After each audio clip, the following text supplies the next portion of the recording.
Hey guys, this is Jay Calderon with Jay Unboxing here giving you my personal prediction for Shakur Stevenson versus Jeremiah Nakathila. And remember, this is just my take. Yours, of course, can be left down in the comments. I'd love to hear all of them, so go ahead and leave them there if you choose. A little bit of fight info here for you. You got Stevenson versus Nakathila. This is taking place at the Virgin Hotels Las Vegas and, of course, Las Vegas, Nevada, airing on ESPN here in the States. And it is a junior lightweight clash between top-rated contenders with no actual title on the line. Mostly what you kind of expect fight. It's one of those fights where the American in Stevenson is certainly the favorite to win for sure, but Nakathila certainly has power and the proverbial puncher's chance. So this becomes a classic case of the pure boxer having to get things spot on against a man that can turn the fight around in a single moment with a single punch. And it also, from a prediction standpoint, kind of becomes an issue of whether or not you can get it right or exactly right, more than whether or not you're going to pick the fighter that's going to win the fight, because quite honestly, Stevenson is a heavy favorite. In any event, without any more build-up, let's get into it here. For Stevenson to win, I think he needs to get Nakathila's respect early on. Stevenson is obviously a skilled boxer, and he can move around the ring all night and likely stay out of harm's way, mostly. However, he can do himself a favor and make it a lot easier if he gives Nakathila a reason to think before he comes right at him.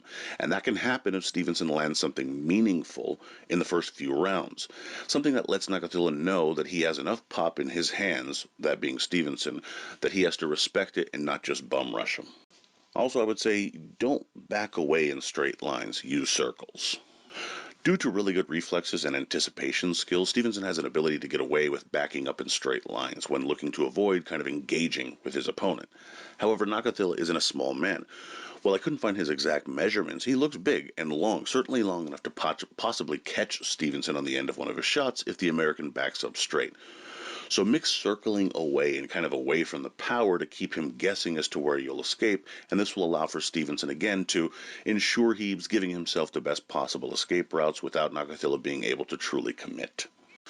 And finally, I would say look to set up the left uppercut. The one shot that can actually be set up and benefit Shakur when he backs up in that straight line is that left uppercut. Setting a trap and letting Nakathila walk into an uppercut makes a lot of sense, especially since Jeremiah can at times overcommit and come in wide open. Waiting for a shot like that really to land, especially if the American throws it convincingly and really kind of, again, sets that trap. For Nakathila to win, I think he needs to vary the power and speed of his shots. Nakathila is very heavy-handed, but he needs to be more nuanced than that against the top-level opponents. That means switching up the speed and power of his shots so that he can land with more regularity. He's not going to get Stevenson out of there right away, so he needs to make sure that he's a little more flexible with how he throws those punches. Don't just put everything into every single shot all the time. Switch it up, switch up the speed, the power, where you're trying to touch him, shoulder, chest, chin. Hit what you can and switch up that and add variety to how you throw the punches, and this is going to potentially allow for you to land that harder shot later in the contest.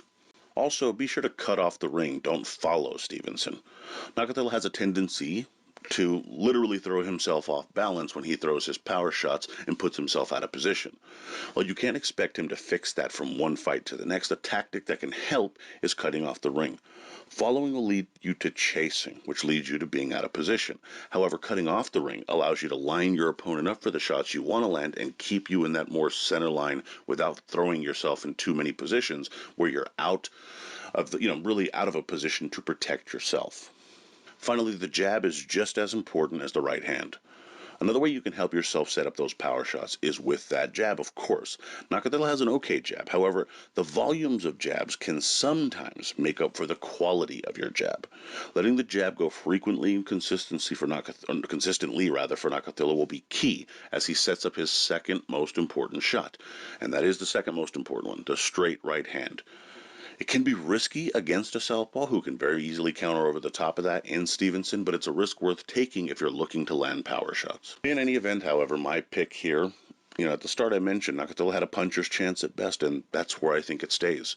Ultimately, Stevenson will be too skilled and will control too much of the fight to give Jeremiah a chance. The American will box and move, dictate the pace, and maybe even land a shot or two that gives Nakathila hesitation early on.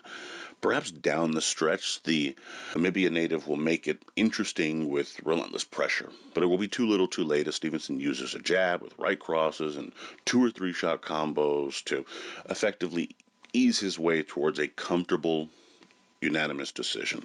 Stevenson by 12 UD. And the betting odds, of course, do seem to favor me as well here. Stevenson is a minus 3,300, while you have Nakathila at a plus 1,200. Really no action, in my opinion, here that you want to go ahead and take. I mean, if you have the Namibian taking some sort of upset of the year kind of on the night, that's obviously something you can go with, but it's just not where I feel like wasting my money. Even a small amount seems a little bit unnecessary at this point, and Stevenson certainly is too much of a favor for me to want to put any money on that. So, again, not much of an action fight there in regards to bets, but is what it is. In any event, my prediction record going into the weekend is 15-5-2 with 6 exact. Let me know what you guys have been doing this year in terms of predictions, your comments and thoughts on the fight. Do you think that Nakathila actually has any kind of chance in this fight? How will Stevenson look?